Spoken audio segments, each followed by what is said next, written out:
everyone, and welcome back to the Open Mic Podcast. My name is Caroline. I'm a junior at Columbia University, and I'm so excited to be hosting this series where we'll be talking about school and life and everything in between.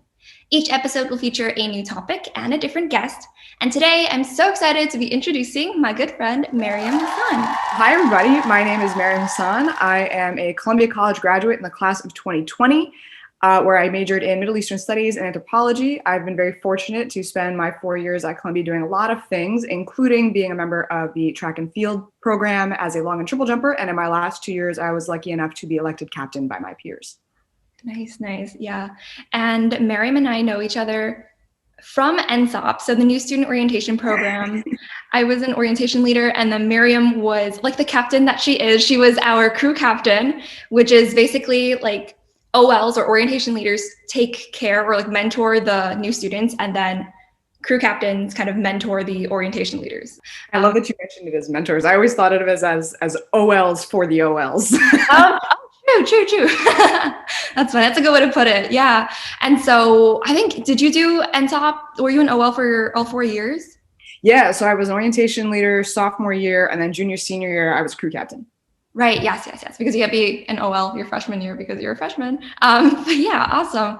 And today, Maryam is here to share her wisdom and her experiences at Columbia because she's a graduate and also as a varsity athlete. So we actually got a comment on our other athlete video for a track and field star. So luckily, I know Maryam, and so she's here and she's going to share her wisdom with us. And so we can just like get started on talking about how you started your track and field journey. Yeah. Well, first of all, I'm not a star. You flatter me. I'm just a person. So I started running track in middle school in 6th grade because I needed something to do in my basketball off season.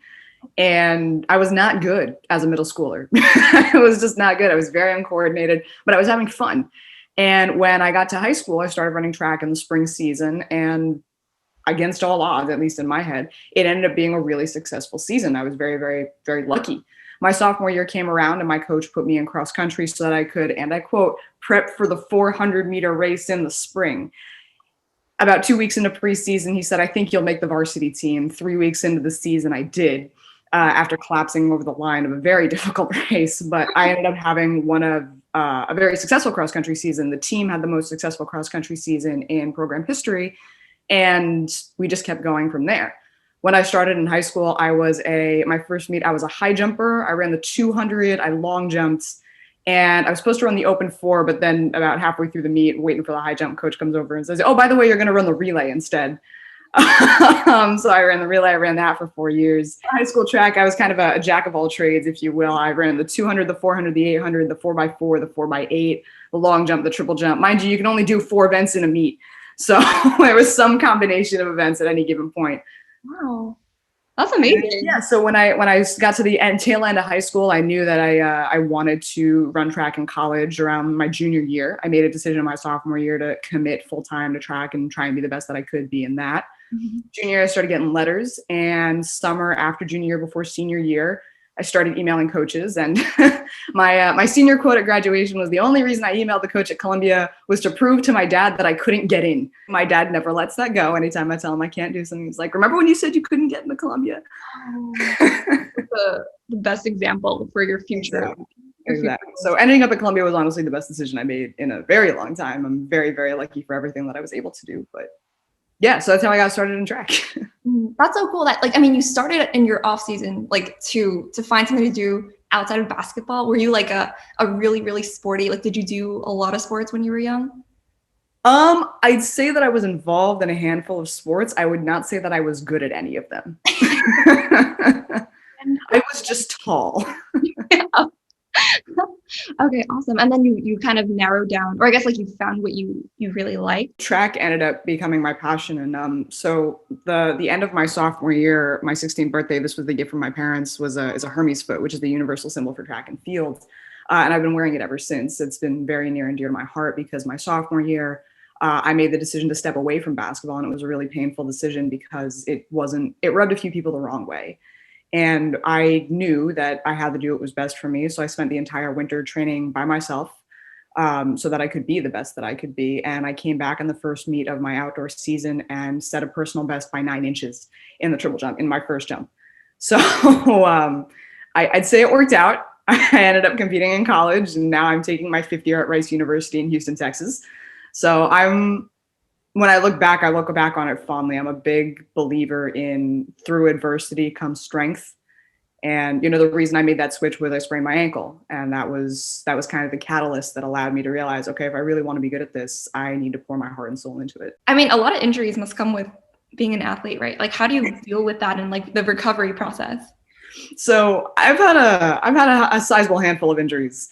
And I think a lot of it is mental, is knowing that, okay, this is hard. Like, it is really hard to be an injured athlete. I'm not going to lie to anybody out there. But the good news is that if you've got people around you and you know that there is light on the other side of the tunnel, that you're going to get through it. I've been really, really fortunate because I've had coaches who have poured tons and tons and tons of time into helping me, recover from these injuries and helping me come back stronger. And every time, thankfully, knock on wood, I've come back stronger. I've had knee injuries. I've dislocated my elbow, which is like one of the most bizarre things that can happen.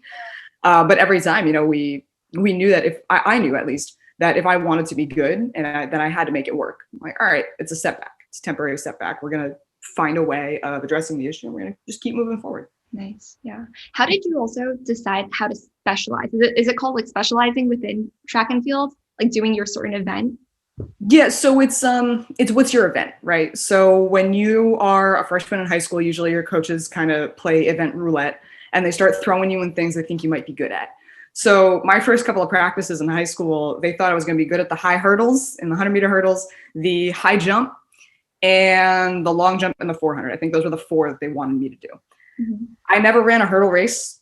I never high jumped after the first 3 meets in my freshman year of high school. The 400 I kept doing as a member of the 4x400 meter relay, and the long jump I do to this day. So it's a little bit of like, let's see where the talent lies, and you adjust accordingly.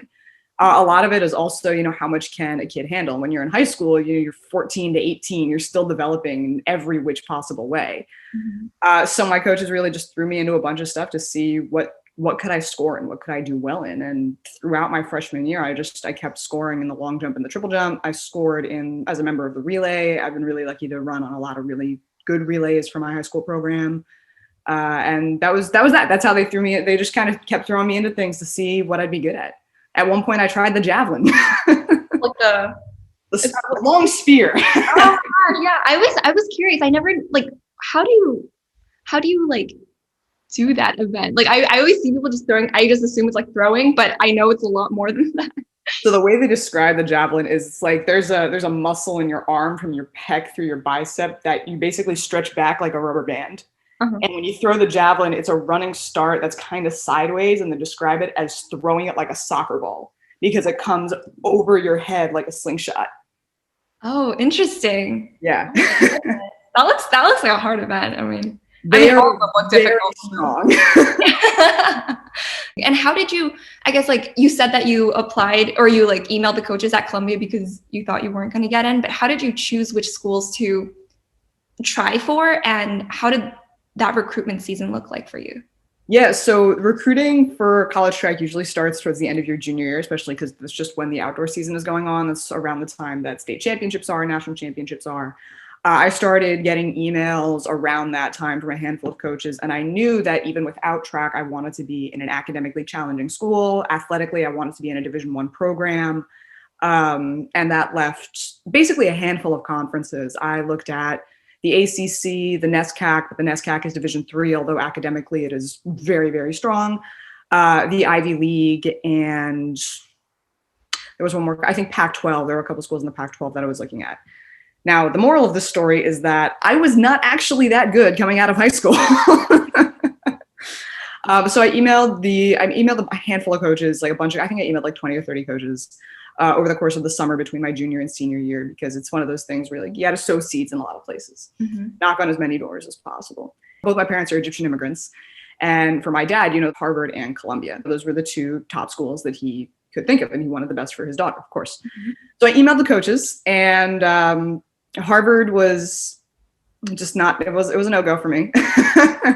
There was some technical issues there, but Columbia emailed me back and I was kind of shocked. I'm like, I don't have the grades for these schools. There's no way. He emailed me back and we set up a conversation for later that day. And then we set up a visit and then we set up an official visit and then I committed. Yeah, how long was that, like, from the initiation to the? Yeah, so the emails were sent in mid to early July. I took an unofficial visit in early August. I took my official visit end of September and committed October 28th, 2015. I love that you know the dates.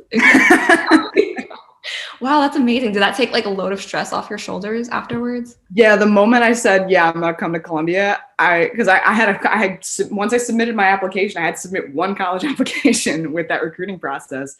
It makes life a lot easier. I'm, like I said, I'm very, very fortunate. I'm very lucky that things worked out the way they did and I could commit early decision.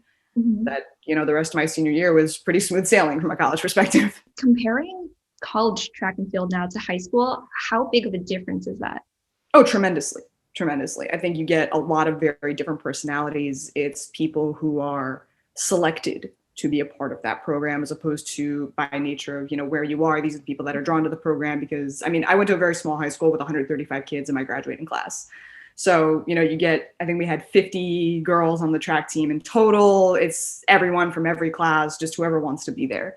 It's literally just that, everyone who wants to be there. But I came from a very successful high school track program. We went 10 years straight undefeated and league champions. We were strong. I was very lucky to come out of a program like that with a very strong mindset. And when I got to college, you know, it was a very different environment. Of people were fighting tooth and nail for every inch in the jumps, every inch in the throws, every second on the line. People work hard. People fight for their spots to go to the conference championships. And one of the craziest experiences of my 4 years at Columbia was competing in those 7 Ivy League championships because they're just unreal. They're just unreal. People just keep getting better and better, I feel. Yeah. And a lot of people think the Ivy League, like, oh, they're just a bunch of smart kids. They're not actually good athletes. And ironically, students in the Ivy League look at athletes in the Ivy League and they're like, oh, they're just a bunch of dumb jocks. They don't belong here. That is far from the truth. I've been lucky enough to work alongside some very remarkable people. I have friends in my graduating class who are also athletes who were Fulbright scholars or Rhodes scholars who are going on to do amazing things. They are pre-med and doing amazing research or getting their PhDs. Anyone who says athletes aren't capable of being good students has clearly never had a conversation with a student athlete and understood what actually causes them to tick. They are very, very driven individuals, both on and off the field. Definitely. And I also know some of student athletes, and they are like so hardworking. And the fact that they're able to balance their academics with their athletics and just everything else outside of that is just way beyond what I can imagine. Yeah, student athletes aren't just students and athletes. A lot of them, you know, they hold down jobs or they do volunteer work or they're parts of clubs. They're very, very involved. And you have to remember that as a student athlete, the NCAA cap on number of hours you can commit to athletic activity in a week is 20 hours. So let's say you meet that 20 hours in a week and you still have to take however many credits in that semester and you're holding down a job and you have to study. Yeah. You know, it adds up very quickly. Yeah. What is a typical day you would say, like in your undergrad life? What would that be like? So my undergraduate life would be, I'm trying to think of the most taxing semester and the least taxing semester. I think my most taxing semester, I'd have like an 8:40 or a 10:10, usually a 10:10 in the morning. I would go to practice and spend, depending on the day, it would either be 2.5 to 3 hours or closer to 4.5 hours if you include transportation uptown and back, and time in the weight room and the athletic training room for recovery and weights and all that. So there would be some days where I'd spend like 5 hours in practice between transit and all this other stuff. And then I'd usually have 1 or 2 night classes, spend the evening, you know, eating dinner, studying, whatever it is, go to bed, wake up the next morning, do it again. Mondays, Wednesdays, and Fridays were always a little bit more dense because obviously Fridays at Columbia, there aren't a lot of classes. So Mondays and Wednesdays especially would be days that, okay, we'd take morning classes, night classes, but the bulk of the day was spent in training. And then Tuesdays and Thursdays were when I usually take 3 or 4 classes certain semesters on Tuesdays. That would also be just morning, practice block, evening. Yeah, and do you have to schedule your classes outside of those practice times, right? Yep. Okay. Was it kind of hard to do that, or is it just, did you have like people advising you on how to do that? So we've been lucky that, upperclassmen always have that inside scoop of, okay, here's how you plan your life around practice. We have academic advisors, we have coaches. Every now and again, you'll have a class that you need for your major, you need for a department or whatever it is that will conflict with practice. And, obviously coaches are going to work around that. They're going to try and find a way of, okay, is there another class that you can maybe take in conjunction with it instead, or is there a different time? And if push comes to shove, then you take the class that you need to take at that time, and coaches work around that. For distance runners, it tends to be a little bit easier sometimes because they can just go on their run on their own. For technical events like jumpers and throwers, it's a little bit more difficult because there's a lot of nuance in the time that you put into the event. Any one wrong twist or turn can lead to something really bad down the line. Gotcha. Yeah. Is that why sometimes when I'm like outside of Dodge or just like walking by Pupin Dodge area, I see runners, or I guess they're on the track team, but they're like, is that them? They're practicing on their own? Yeah. So they're usually, they're either leaving, if it's the winter, they're leaving and they're running uptown to the Armory on 168th Street, or they're running downtown to Central Park to run the loop around the reservoir. Oh, wow. Wait, they run all the way up there. Do they practice there, or they come back down? Yeah, they run up and then they practice and then they run back down. It's only about 2 miles, I think, from campus to the medical center, which is where the Armory is. For the distance kids to go all the way uptown to 218th Street, where the Baker facility is, they'll take the bus and then they'll run like a loop around the park or the area in Inwood, and then they'll run their workout on the track and then hop on the bus back down.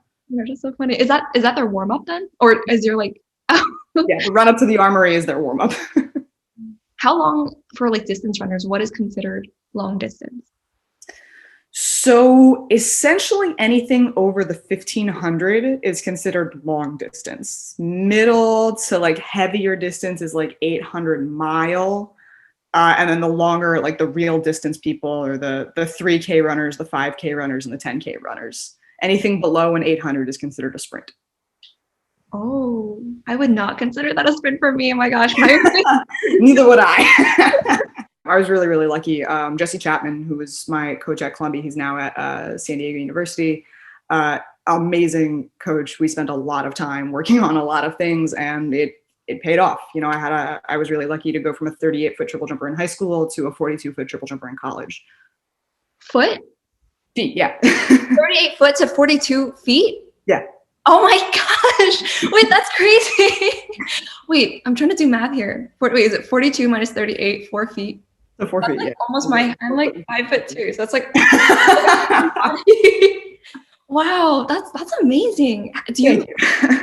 Does everyone get a lot of individualized attention, do you think, like in college sports? I think it depends on the program. A lot of programs are either really big or really small. I think there are programs that are split, right? Men's programs and women's programs that are under the same school and have individual coaches for each, which is what I have here at Rice. At Columbia, it's a joint program. So the men's and women's team is combined and they share coaches. So we all train together. So the jumps group at Columbia was almost 30 people by the time I graduated. When I started, there were 11 of us. Wow. Between the men and women. So it's grown substantially. By nature of that growth, it means that a lot of times, individualized approaches kind of have to change because, you can't give everybody just as much time. There aren't enough hours in the day. There's just not enough hours of practice.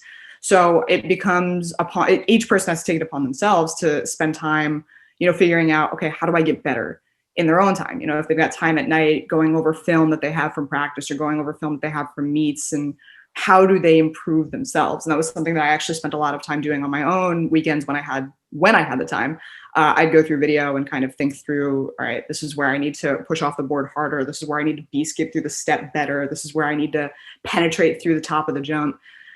We spend a lot of time doing that. The vaulters especially spent a lot of time doing videos on Wednesdays.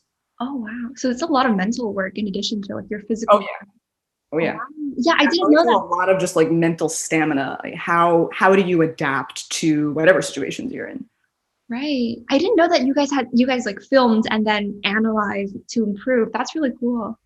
It's a very helpful tool. Transitioning from your college to your post-undergraduate or to your grad school team, has that been very different? The training kind of intensity? Not really. So my coach here and my coach at Columbia were actually very close. And it was one of the reasons that I actually did end up wanting to come here by nature of like, okay, I knew both coaches and I knew their coaching styles. So I have a training menu, and it's this binder that's about 60 pages deep with warm-ups, rehab exercises, lifts, progression charts for like what numbers to follow when I lift. Both my coaches were very, very similar people. So the transition from college to my 5th year it's been really, really great so far. A lot of the training is very similar. It's nothing totally out of the ordinary that I haven't seen before. So the binder of information was built at Columbia? No, it was built by my coach here at Rice. So that's his training menu. And at Columbia, we just happened to use a lot of very similar things because both coaches were trained by the same guy. I don't know if you'll know this, but this just popped in my mind. How do you become a coach at a university? Is that like they're usually varsity athletes and then they kind of train to become coaches, or? Yeah, so a lot of coaches, I'm gonna see how well I can answer this. A lot of coaches are, obviously former college athletes themselves, so they know, what it takes to be good. Yeah. They will spend a lot of time, so taking from Coach Chapman, my former coach's experiences, he was an athlete at the University of Connecticut as a decathlete. Then he was a volunteer at Harvard for a couple of years. Then he was an assistant coach at Northeastern, assistant coach at Columbia for 4 years, and now he's at San Diego. So it's a process of like learning what training works, what training doesn't, and learning the sport from a more technical perspective, and using that as an applicative process. Sorry, a lot of people will take their graduate years and use that as an opportunity to work with the program that they're coming from and hone their coaching skills, which gives them an ability to say like, hey, I have some experience in this field. I can be an asset to your program. Oh, nice. Would you ever consider coaching, or? I have considered coaching a handful of times. It is still in the back of my mind. I've been, like I said, I've been very, very lucky to have some really phenomenal coaches in my life, and not just from an athletic perspective, but from a personal perspective and the relationships I've been able to build with them. I think those are experiences that, regardless of what I go into, I want to be able to share some of that wisdom that they've imparted on me, on whoever I work with next, whoever's younger than me, whoever happens to be in my circle. I want to give them that same opportunity that I've been given by so many before me. Nice. Thanks, Maryam. And now you're focusing on your graduate studies. So do you want to kind of talk about your undergraduate major, your experiences at Columbia, and how that brought you to where you are now? Yeah. So when I started at Columbia, I thought I was going to be a biology major or a journalism/creative writing major. Oh, interesting. Okay. Yeah. Maryam took a quick look back into her high school career and said, we didn't do too hot in science classes. So that probably isn't the best use of our time.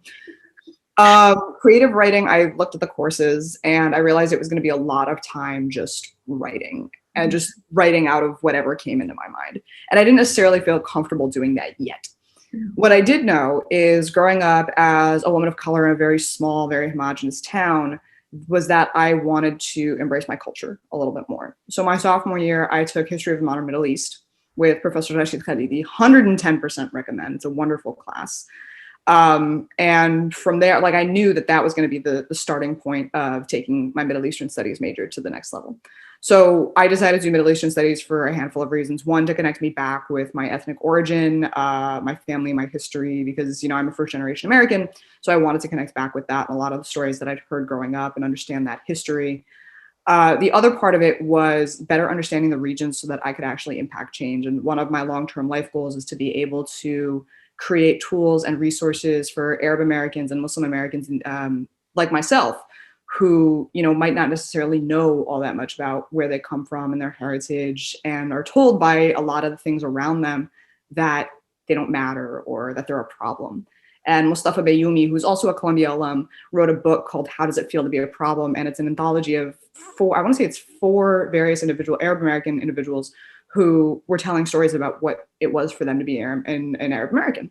And I want to create tools like that for Muslim and Arab American youth, that way they can continue to understand why they matter. I don't want other kids like myself growing through life thinking, well, my identity is pointless, my identity is toxic. I think one of the beauties of being in the United States is that we can embrace our identities, whether you're Arab, Asian, Latino, Black. You should be able to be proud of where you come from. Mm-hmm. And, I don't want Arab and Muslim youth to go through life thinking that they shouldn't be, or thinking that they need to hide who they are. Mm-hmm. Yeah, I love that mission. And I love that you have this direction and this drive. And do you have like I guess like a specific means by which you want to do that? Like, do you want to go into public policy, or like which area? Or do you know, I know it's kind of early probably because you're still doing schooling, but. Yeah, so I'm at Rice right now. I'm doing my Master's of Global Affairs at the Baker Institute for Public Policy. That being said, I don't actually know what direction I want to take this in yet. I think I'm a big believer in opportunities coming to you so long as you put yourself in the positions to accept them and move forward on them. So my goal is to do very well in graduate school, hopefully. Do as best I can, make sure I have really good footing, and that way I can either take these initiatives upon myself and do them on my own, or take them into the public sector, the private sector, whatever it is, and expand upon them from there. I have also, over the last year and a half now, with a classmate of mine, she was Barnard class of 20 at 𝗪𝗘𝗟𝗖𝗢𝗠𝗘, founded the Columbia Arab Alumni Association.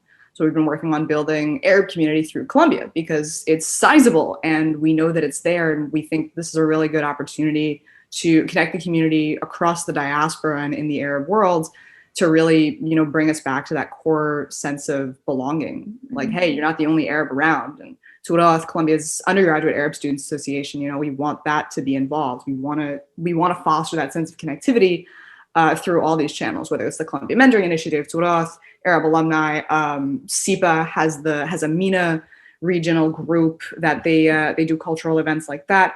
We're trying to bridge all of these pieces together. And I think my undergraduate and graduate experiences kind of tie all of this yearning back.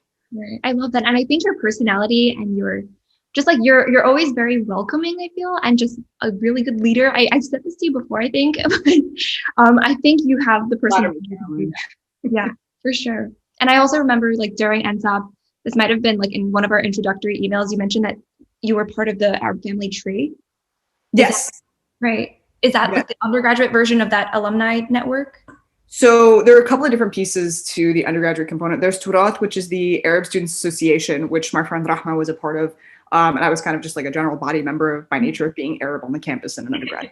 I was the co-chair for 3 years of the Arab and Middle Eastern Family Tree in the Columbia Mentoring Initiative, which is the other piece of this. Obviously, there's a lot of overlap by nature of the undergraduate population, the programming and people and so on and so forth. So that was where I spent a lot of my time, and that was a lot of trying to figure out, how do we make meaningful mentoring connections, and on top of it, how do we foster inter-identity dialogues?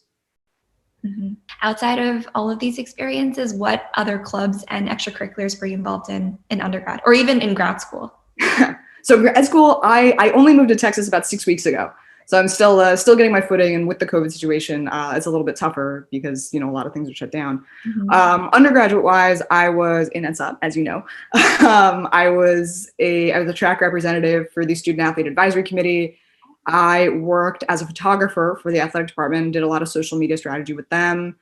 But that was the bulk of my time between track, school, photography, and SAC and SOP CMI would be like the undergraduate student, the USL stuff. That was the bulk of my time as a Columbia student. Yeah, that's a bunch already. And what about how was your experience as the track representative? Like, what did you guys do? So the Student Athlete Advisory Committee, or SAC, is what we call it. It's a lot of like having conversations. We'd meet, I think 7 to 8 times a semester, depending on the semester, 6 times, something like that. We'd meet, and it's a lot of conversations about, okay, what's going well in athletics? How are teams succeeding? Where do things need to be addressed? Like, okay, the buses are running late, or the snack station, whatever, the nutrition station needs to be refueled more frequently. Little things like that. But it's also addressing concerns from the Ivy League level and the NCAA level. So at the end of each semester, there was legislation that was put to Ivy League athletes about, okay, changing facilities, changing scoring systems in track and field. So that's where a lot of that comes into play. That way we have athletes who are representing their programs who can contribute to the conversation, say, okay, this is what we want for our future. This is what we want to improve our student athlete experience. And a lot of it is just that. How do we improve student athlete experiences, whether through mental health, career programming, academic help, all this stuff all culminates together. And it's really important that there's a voice in the room from each individual program that can contribute of like, okay, my program trains here, we need these things, or my program is lacking here, we need these things.